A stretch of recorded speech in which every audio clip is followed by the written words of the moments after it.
The silverware clinked against china as Sarah glanced across the candle-lit table at me. Her green eyes held that familiar look, the one that meant she was about to ask a question I didn't want to answer. Before we jump back in, tell us where you're tuning in from, and if this story touches you, make sure you're subscribed because tomorrow I've saved something extra special for you. You've barely touched your food, Marcus. Why so quiet tonight? I set down my fork and met her gaze. The words left my mouth before I could stop them. I'm waiting for him to arrive. Like last time, the color drained from her face. She knew exactly who I meant. 3 months earlier, I thought I had the perfect life. Sarah and I had just moved into our dream house on Elm Street in Cedar Falls, Iowa. It was a Victorian-era home with original hardwood floors, crown molding, and enough character to make any real estate agent weep with joy. The previous owners, the Hendersons, had lived there for 47 years before deciding to downsize to a retirement community in Florida. Mrs. Henderson had been particularly chatty during the walkthrough, pointing out every restored feature and sharing stories about neighborhood barbecues and Christmas parties. But there was something she mentioned in passing that stuck with me. Something about how the house kept its own schedule. I brushed it off as the ramblings of an elderly woman who'd grown sentimental about leaving her longtime home. The first few weeks were everything we'd hoped for. Sarah threw herself into decorating, transforming each room with her impeccable taste. She'd found her calling as an interior designer after years of working in corporate marketing, and this house was her canvas. I'd come home from my job at the accounting firm to find her covered in paint samples or rearranging furniture for the 100th time. "Marcus, what do you think about sage green for the dining room?" she'd ask, holding up swatches against the afternoon light streaming through the bay windows. "Whatever makes you happy," I'd reply. And I meant it. Seeing her passion reignited after years of soul-crushing corporate work was worth any color scheme she could dream. It was during our 4th week in the house that we first heard the footsteps. I was in my home office, a converted bedroom on the 2nd floor, working late on quarterly reports when I heard the distinct sound of someone walking across the hardwood floors downstairs. Heavy, deliberate steps that moved from the front door through the living room and into the kitchen. "Sarah," I called out, but there was no response. The footsteps stopped. I made my way downstairs, expecting to find Sarah rummaging through the pantry for a late-night snack. Instead, I found the 1st floor empty and dark, exactly as we'd left it before going to bed. Sarah was sound asleep, her breathing steady and peaceful. I convinced myself it was the house settling. Old houses made noise. Everyone knew that. The second time it happened, Sarah heard them too. We were watching a movie in the living room when the same pattern of footsteps echoed above us. This time they moved across the 2nd floor, stopping directly above where we sat frozen on the couch. "Did you hear that?" Sarah whispered, gripping my arm. "Old house," I said, but my voice lacked conviction.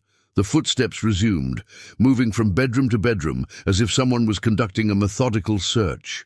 We sat in complete silence for 20 minutes, waiting for the sounds to stop. When they finally did, I grabbed a baseball bat and searched every room upstairs. Nothing was out of place. Every window was locked, every closet empty. Sarah didn't sleep well that night. Over the next few weeks, the footsteps became routine. Always the same pattern. Front door to kitchen, then upstairs room by room. Always between 9:47 and 9:53 p.m.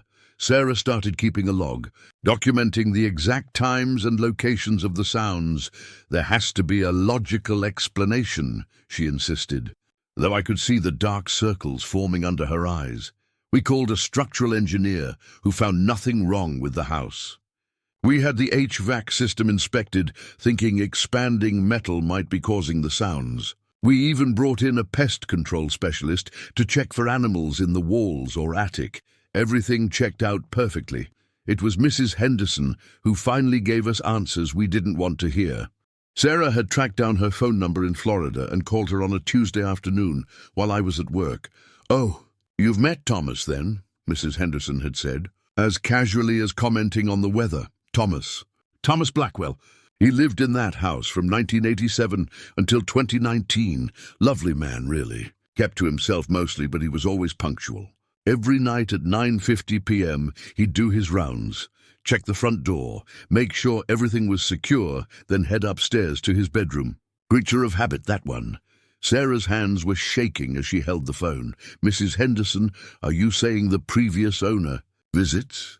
Well, dear, Thomas passed away in that house. Heart attack in the kitchen while making his evening tea. Poor thing wasn't found for 3 days.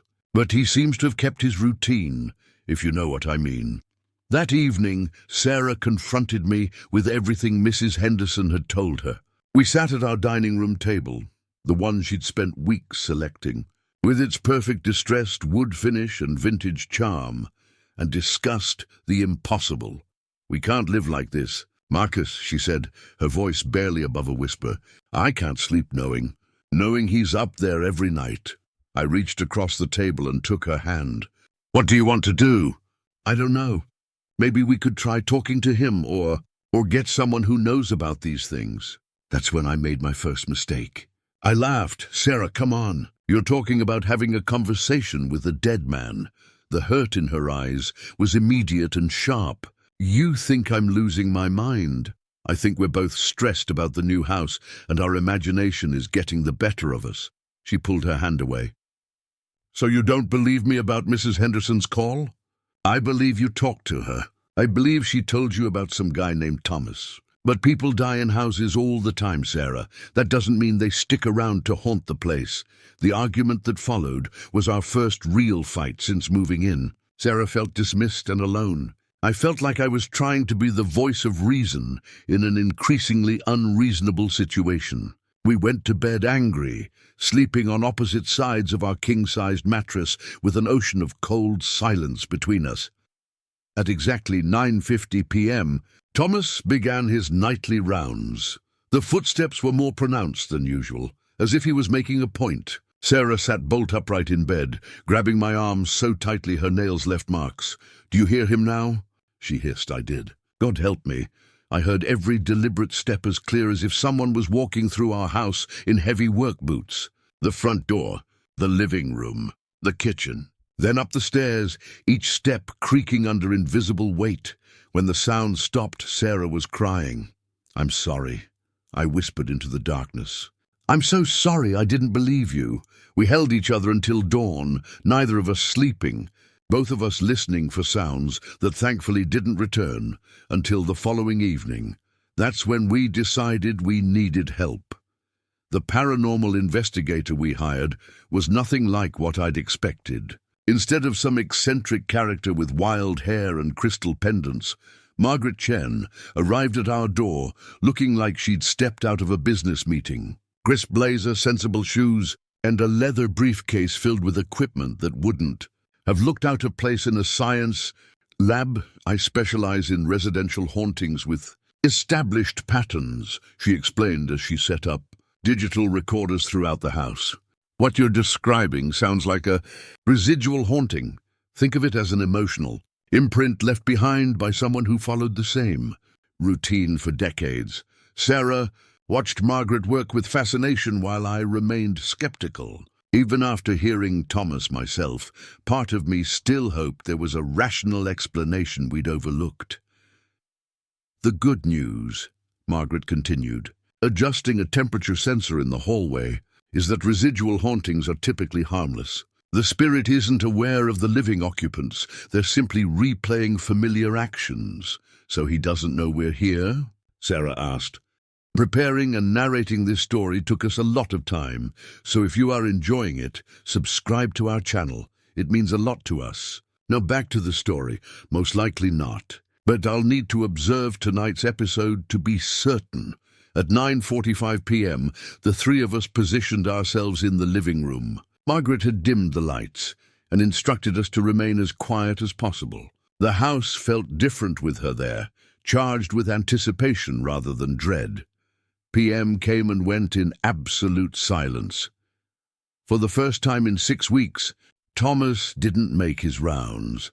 Margaret packed her equipment with professional efficiency, while Sarah and I exchanged bewildered glances. Sometimes spirits become dormant when they sense investigation, Margaret explained.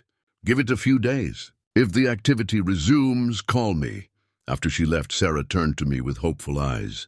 Maybe it's over. Maybe whatever was happening just stopped. I wanted to believe her, but something felt wrong. The silence in the house was too complete, too heavy. It reminded me of the moments before a thunderstorm, when even the birds stopped singing.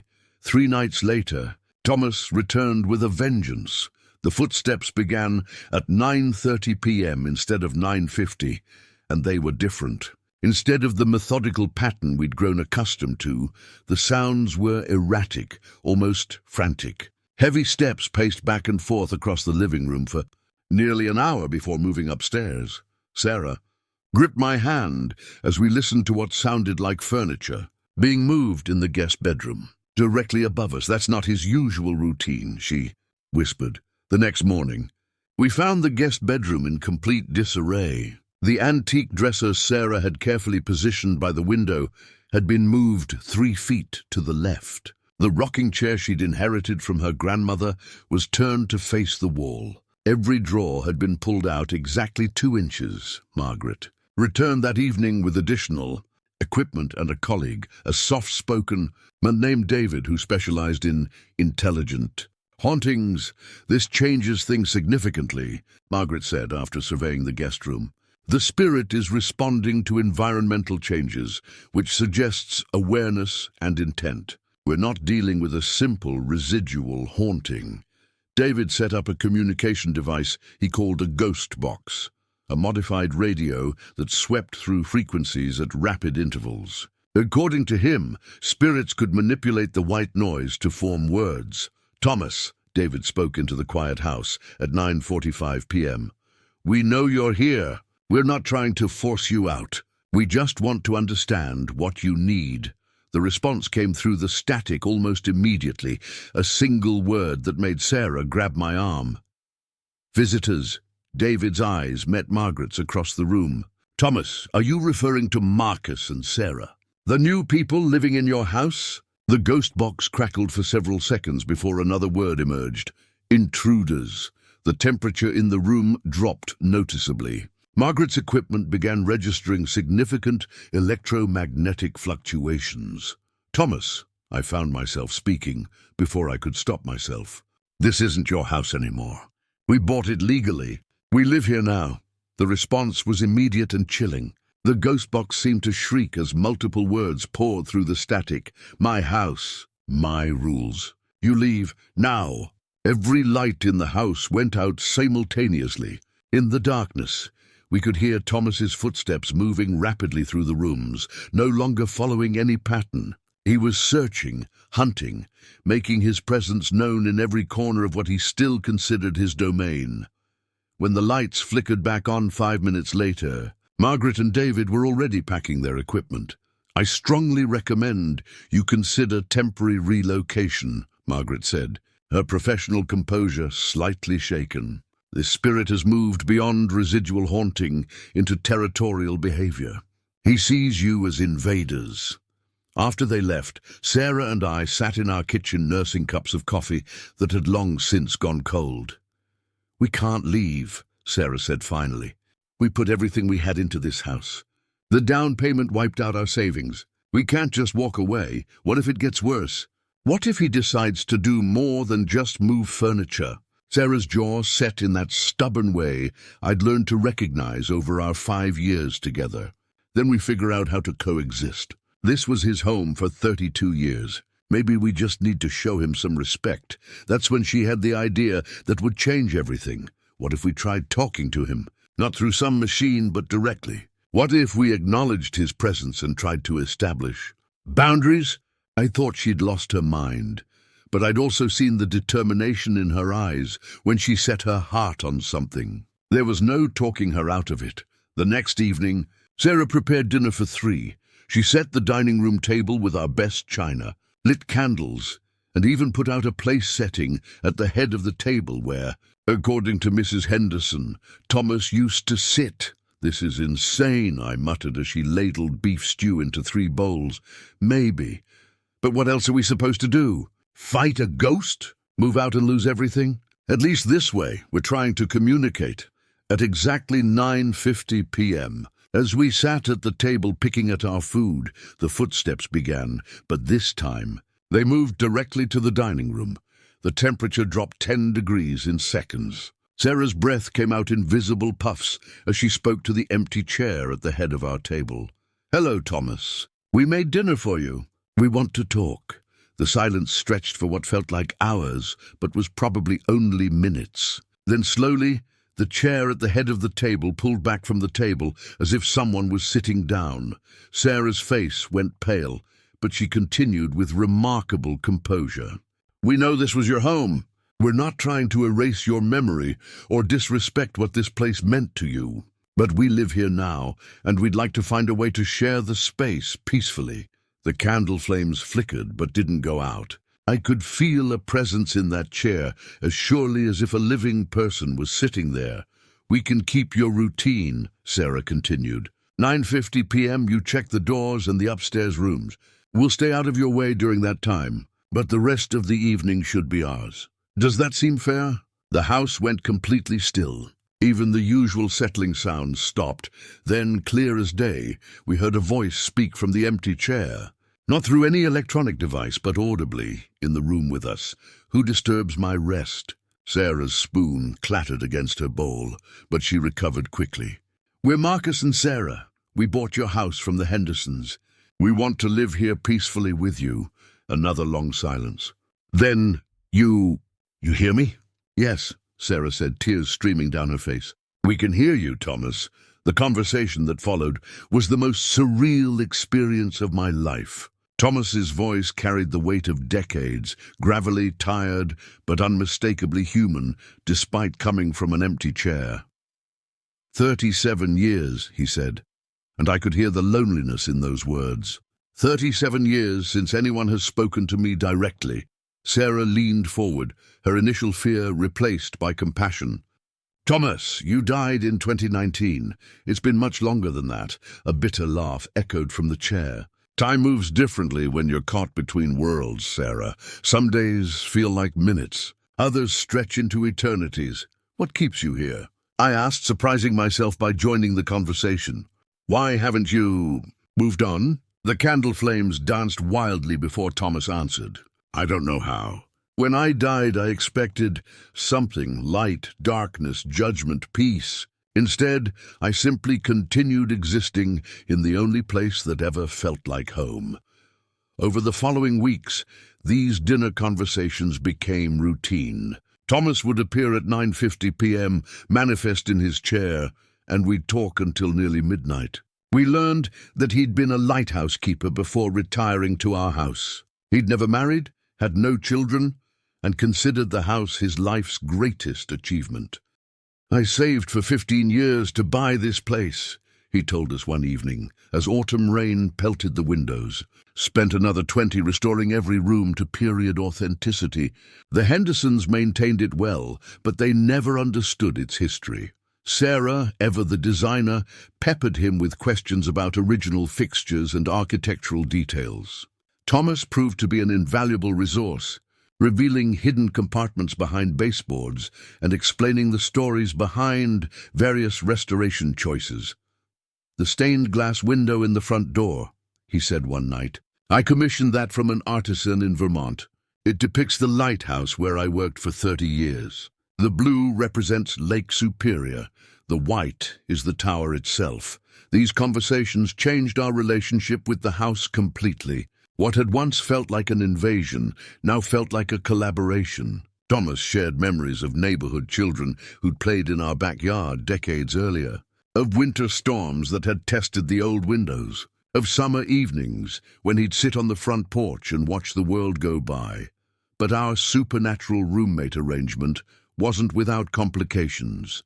Thomas had strong opinions about our decorating choices. Sarah's modern touches clashed with his vision of period authenticity, leading to passive-aggressive rearrangements during the day while we were at work. "The coffee machine doesn't belong on the kitchen counter," he announced during one dinner conversation. "This is a Victorian home, not a contemporary showroom. It's 2024, Thomas, Sarah replied with strained patience. We need modern appliances. I managed perfectly well with a stovetop percolator for 32 years. The next morning, our expensive espresso machine was unplugged and stored in the pantry. Sarah's favorite throw pillows had been removed from the living room sofa. The flat-screen TV had been turned to face the wall. These domestic disputes escalated when Sarah decided to renovate the guest bathroom. Thomas had installed vintage fixtures there in the 1990s, and he viewed any changes as personal attacks on his legacy.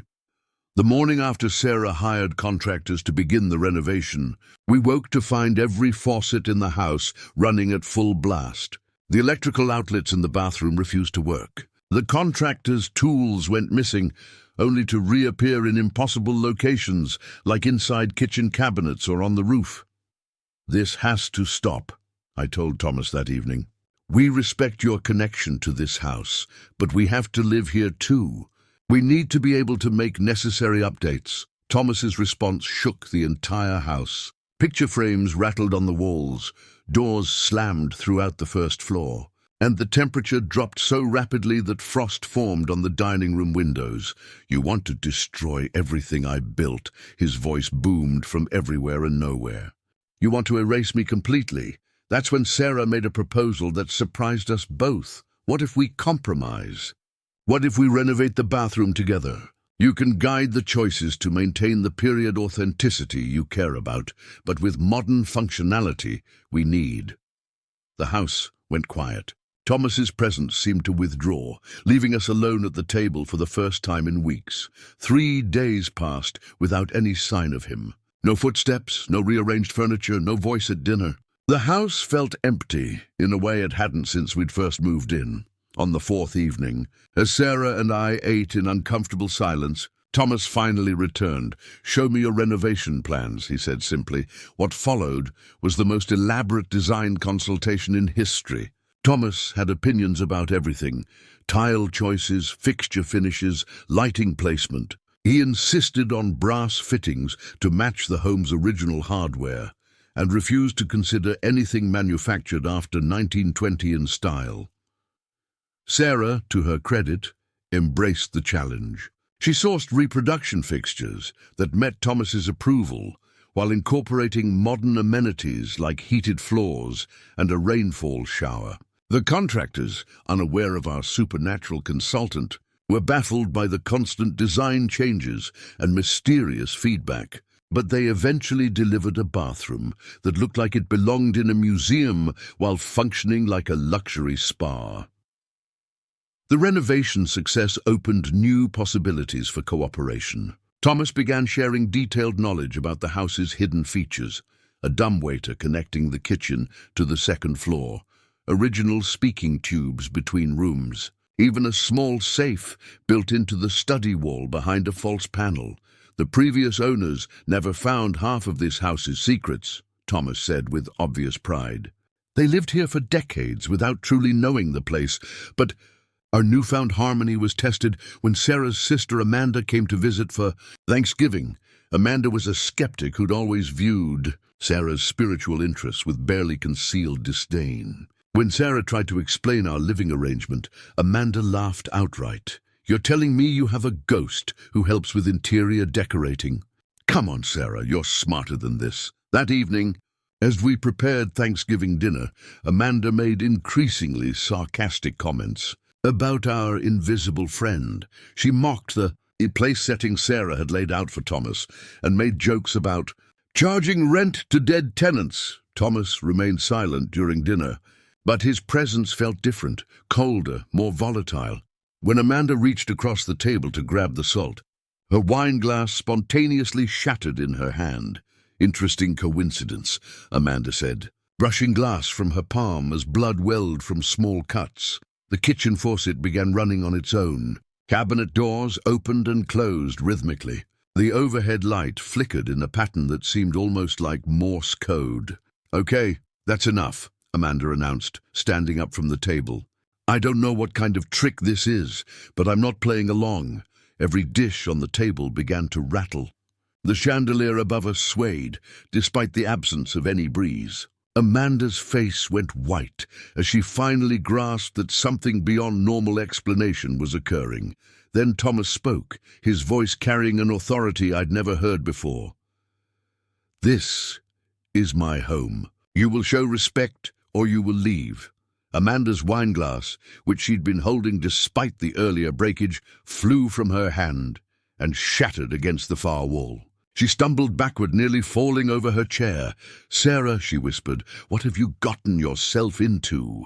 The next morning, Amanda packed her bags and left 3 days early, muttering about dangerous delusions and supernatural harassment. She hasn't spoken to Sarah since. That incident marked a turning point in our relationship with Thomas. While we'd established peaceful coexistence, it became clear that he viewed himself as the house's protector and us as residents under his guardianship. He tolerated our presence and even enjoyed our company, but he ultimately considered himself the authority in domestic matters. The arrangement worked surprisingly well through the winter months. Thomas proved helpful in unexpected ways, alerting us to a frozen pipe before it burst, identifying the source of a persistent electrical problem, even providing detailed weather predictions based on how the old house responded to atmospheric pressure changes. But spring brought new challenges that would test our supernatural household in ways none of us anticipated. To key. First sign of trouble came with the March thaw. Sarah noticed it first. The way Thomas's voice had grown fainter during our evening conversations, how his presence felt less solid at the dinner table. Where once his manifestation could move objects and dramatically shift temperatures, now the most he could manage was a slight chill or the barely perceptible creak of his chair. "I feel myself fading," Thomas admitted one evening, his words barely audible above the spring rain drumming against the windows. "It's as if the changing season is pulling me somewhere else." Sarah reached toward his chair instinctively, though she'd never actually been able to touch him. "What can we do to help?" "I don't know. This has never happened before. For 37 years, my connection to this house remained constant. But now..." His voice trailed off, and for several minutes we sat in silence, wondering if he'd disappeared entirely. The fading accelerated over the following weeks. Some evenings, Thomas couldn't manifest at all. Other nights, he'd appear but remain silent, his presence so weak we could only sense him through the subtle drop in temperature. Sarah began leaving his dinner plate out regardless, hoping the gesture itself might provide some anchor to our world. It was during one of these silent vigils that Sarah made a discovery that changed everything. She'd been researching the house's history at the Cedar Falls Historical Society, hoping to find information that might help Thomas maintain his connection. What she found instead was a revelation that explained everything. "Marcus," she said, bursting through the front door with a manila folder clutched in her hands. "I found Thomas's death certificate, and police reports, and medical examiner records." I set down the financial documents I'd been reviewing and gave her my full attention. Sarah's eyes held the kind of excitement that usually preceded either brilliant insights or terrible mistakes. "Thomas didn't die of a heart attack in the kitchen," she announced. "He died of complications from pancreatic cancer at Cedar Falls General Hospital on March 15th, 2019. The implications hit me immediately.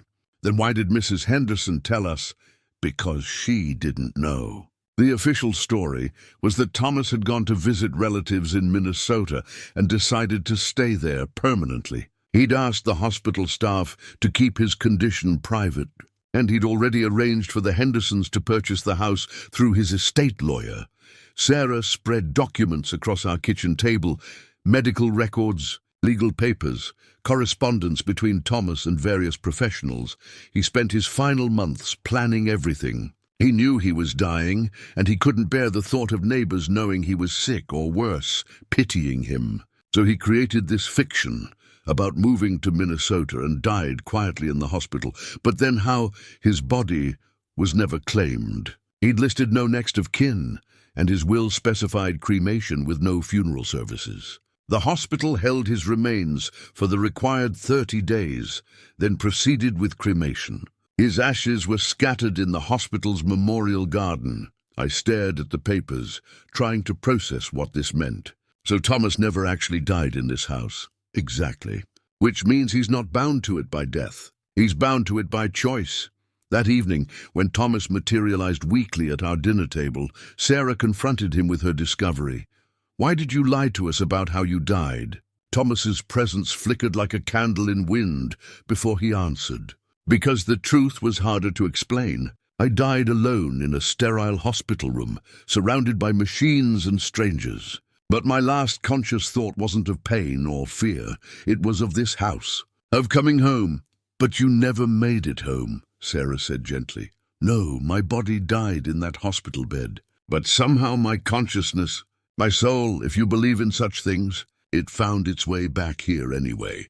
For 37 years, I've existed in the only place I ever truly belonged. And now you're fading because it's March 15th again, the anniversary of my death. Each year on this date, I feel the pull of whatever lies beyond this existence. Usually I can resist it, but this year feels different, stronger." Sarah leaned forward intently. "What if you don't resist it? What if you let yourself move on?" Thomas's laugh held no humor. "And where? I spent my entire adult life in this house. My lighthouse years were just preparation for the decades I'd spend here, making it perfect. This is my heaven, Sarah. Beyond this, there's nothing but uncertainty." Over the following days, Thomas's condition deteriorated rapidly. He could barely maintain physical manifestation for more than a few minutes, and his voice became so faint we had to strain to hear him. Sarah began researching everything she could find about spirits, anchoring and supernatural attachment to locations. What she discovered was both fascinating and heartbreaking. According to multiple sources, she explained to me one afternoon, while Thomas rested between manifestations, spirits who choose to remain earthbound often do so because of unfinished business or overwhelming attachment to physical places. But the energy required to maintain that connection increases over time, like a battery running down, more like a rope stretching to its breaking point. The pull toward whatever comes next gets stronger each year, requiring more effort to resist. Eventually, even the strongest attachment can't hold against that cosmic tide. That evening, Thomas appeared at dinner more solid than he'd been in weeks, as if he'd gathered all his remaining energy for one final conversation. "I've made a decision," he announced, before we could even express surprise at his renewed strength. "I'm going to let go." Sarah's face went pale. "Thomas, no! This is your home. You belong here.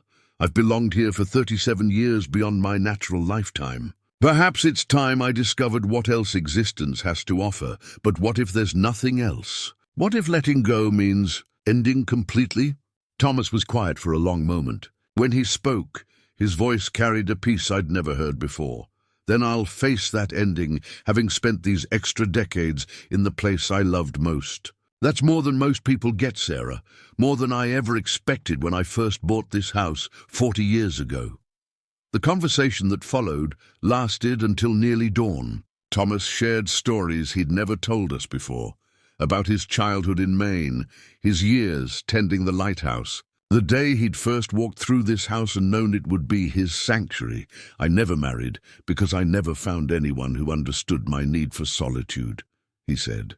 "But these months with you two, they've shown me what I was missing. The joy of sharing a space with people you care about." Sarah was crying openly now. "Then stay, please. We'll figure out how to anchor you more strongly. There has to be a way." Sarah listened to me carefully. "The love I feel for this house, the attachment that kept me here all these years, it was never just about the building. It was about having a place where I belonged. But belonging isn't about clinging to what was. It's about recognizing when it's time to trust in what might be." As the first light of dawn crept through the dining room windows, Thomas's presence began to fade one final time. "Thank you," he whispered, his voice now coming from everywhere and nowhere. Thank you for seeing me not as a ghost to be feared, but as a neighbor to be known. Thank you for letting me share your table, your conversations, your lives. Thomas, wait. Sarah reached toward his chair, but it was already empty. The house fell silent in a way it hadn't since we'd first moved in. But this silence felt different, not empty, but expectant, as if the house itself was holding its breath, waiting to see what would happen next. That's when Sarah made a decision that would change everything yet again.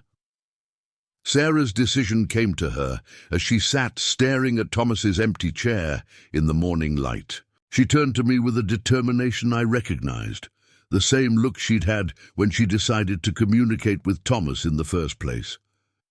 "We're going to help him cross over properly," she announced.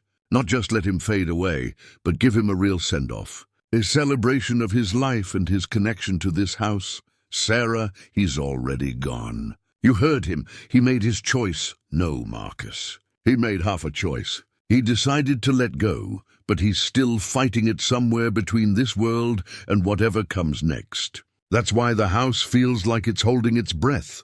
Over the next week, Sarah threw herself into planning what she called Thomas's transition ceremony. She researched customs from various cultures about honoring the dead and helping spirits find peace. She contacted Margaret Chen, who agreed to assist, despite her initial skepticism about guided crossings. "Typically, I help families deal with unwanted spiritual activity," Margaret explained during her consultation. "I've never been asked to help a spirit move on voluntarily. But if Thomas is truly caught between states, a formal acknowledgement of his choice might provide the closure he needs." Sarah's plan was elaborate, but heartfelt. She wanted to honor Thomas's decades of stewardship over the house, while simultaneously blessing his decision to move forward. We spent days preparing. Sarah cooked Thomas's favorite meal based on recipes she'd found in handwritten notes tucked inside his old cookbooks, which the Hendersons had left behind. We gathered photographs of the house from different eras, including lighthouse pictures that Thomas had described during our conversations. The ceremony itself took place on March 22nd, exactly 1 week after Thomas's hospital death date and the anniversary of his fading. Sarah had invited Margaret, David, and surprisingly Mrs. Henderson, who flew up from Florida specifically for the event. "I always felt guilty about not knowing Thomas had passed," Mrs. Henderson confessed as we prepared the dining room. "He was such a private man, but he deserved better than dying alone and forgotten." At 9:50 p.m., we gathered around the table Thomas had occupied for months. Sarah had prepared his place setting with the finest china, his favorite bourbon, and a small lighthouse figurine she'd commissioned from a local artisan. "Thomas," Sarah spoke into the quiet house, "we know you're still here, caught between worlds. We're here to honor your life, your love for this house, and your courageous decision to embrace whatever comes next." The temperature dropped slightly, not the dramatic chill of Thomas's stronger manifestations, but a gentle coolness that felt like acknowledgement.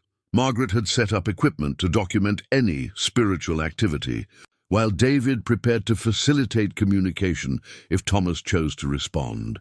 Mrs. Henderson simply sat with tears in her eyes, finally able to say goodbye to the neighbor she'd never properly mourned. What happened next surprised all of us. Instead of Thomas's familiar voice, we heard something entirely different, the sound of wind chimes from somewhere inside the house. Sarah and I exchanged glances, knowing we owned no wind chimes. The melodic tinkling seemed to move through the rooms, creating a symphony of sound that felt both mournful and celebratory. "That's impossible," Margaret whispered, checking her electromagnetic field detector. "There's no air current strong enough to create those sounds." The chimes were joined by other sounds, the gentle creaking of floorboards in rhythm, the soft percussion of window frames settling, even the whisper of air moving through heating vents. The house itself seemed to be creating music. Then Thomas spoke, but his voice was different, stronger than it had been in weeks, yet somehow more distant, as if calling from a great height. "You did this for me," he said, and we could hear wonder in his words. After all these months of you welcoming me at your table, now you're giving me the farewell I never had." Sarah's voice shook as she responded.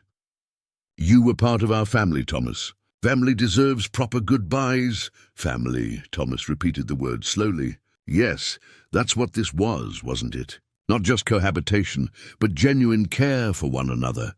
Mrs. Henderson leaned forward. "Thomas, this is Eleanor Henderson. I'm sorry we never knew you'd passed. I'm sorry you spent your final months making arrangements alone, Eleanor." Thomas's voice carried warmth now. "You and Harold were good caretakers. You kept my house alive while you lived here. It was always your house, Thomas. We were just borrowing it." The wind chime symphony continued as Thomas spoke to each of us in turn. He thanked Margaret and David for helping bridge the communication gap. He told Mrs. Henderson stories about watching her tend the garden from his window. He shared with Sarah his amazement at her design instincts and how she'd honored the house's character while making it her own. To me, he said something I'll never forget. "Marcus, you were skeptical the longest, but once you believed, you protected Sarah's faith in this connection. That's what love does. It defends the magic in the world." As midnight approached, the sounds in the house began to change. The wind chimes grew fainter, replaced by something that sounded like distant music, not quite audible, but felt rather than heard. "It's time," Thomas said, and his voice carried a peace that made Sarah smile through her tears. "I can see it now, not an ending, but a doorway. And beyond it," he paused, as if marveling at what he perceived. "Beyond it, there's so much more than I ever imagined." "Will we ever hear from you again?" Sarah asked. "Not in the way you have. But this house will always carry the love we shared here. When you're decorating, trust your instincts. They're better than you know. When winter storms test the old windows, remember to check the basement for ice damming." "And Sarah?" "Yes? The hidden compartment behind the study fireplace. I never showed you that one. There's something there I want you to have." The wind chimes reached a crescendo that seemed to fill every room of the house, then gradually faded to silence. The temperature returned to normal. Margaret's equipment stopped registering any unusual activity. Thomas was gone, but the house didn't feel empty. It felt settled, complete, as if a long-held breath had finally been released with satisfaction rather than defeat. Later that night, after our guests had left, Sarah and I investigated the fireplace in the study. Following Thomas's directions, we found a small panel that opened to reveal a hidden compartment. Inside was a leather journal filled with Thomas's handwriting and a small brass key. The journal contained detailed notes about every repair, improvement and modification Thomas had made to the house over 3 decades. But more than that, it contained his thoughts about what made a house truly become a home. "A home isn't just walls and windows," one entry read. "It's the accumulation of moments, the echo of laughter, the comfort found in familiar spaces." I spent 32 years building this house into my sanctuary. Now I understand that the greatest gift I could give it would be to share that sanctuary with others who would love it as I have. The brass key opened a safety deposit box at First National Bank, where Thomas had left the deed to a small lighthouse preservation fund and a letter addressed to the future guardians of 847 Elm Street. The letter was vintage Thomas, detailed, thoughtful and surprisingly emotional. He wrote about his hopes for the house's future, his gratitude for the time we'd shared, and his instructions for maintaining various historical features. But the final paragraph was what brought Sarah to tears. "To Marcus and Sarah, you gave an old ghost the greatest gift possible. You treated him not as a frightening presence to be endured, but as a friend to be welcomed. In return, I leave you this house not just as a building, but as a home filled with love, memory, and the promise of future joy. May your years here be filled with the same contentment I found within these walls." 6 months later, as Sarah and I sat at our dining room table sharing dinner on what would have been Thomas's 82nd birthday, she asked the question that had become our ritual: "Why so quiet tonight?" I smiled and gestured to the empty chair at the head of the table, where we still set a place setting on special occasions. "Just remembering him and being grateful for what? for learning that some hauntings aren't about fear or horror. Sometimes they're about love that's strong enough to transcend death and families that form in the most unexpected ways. Sarah reached across the table and took my hand. "Do you think he's really at peace?" Before I could answer, a gentle breeze moved through the dining room, carrying the faint scent of the sea and the distant sound of a lighthouse horn. Neither should have been possible in landlocked Iowa, but we'd learned that impossible things sometimes happened in houses filled with love. "Yes," I said, squeezing her hand. "I think he's exactly where he's supposed to be." And in that moment, sitting in our beautifully restored Victorian home, surrounded by the warmth of memories and the promise of future stories yet to be written, I knew we were exactly where we were supposed to be too. Up next, you've got 2 more standout stories right on your screen. If this one hits the mark, you won't want to pass these up. Just click and check them out. And don't forget to subscribe and turn on the notification bell so you don't miss any upload from us.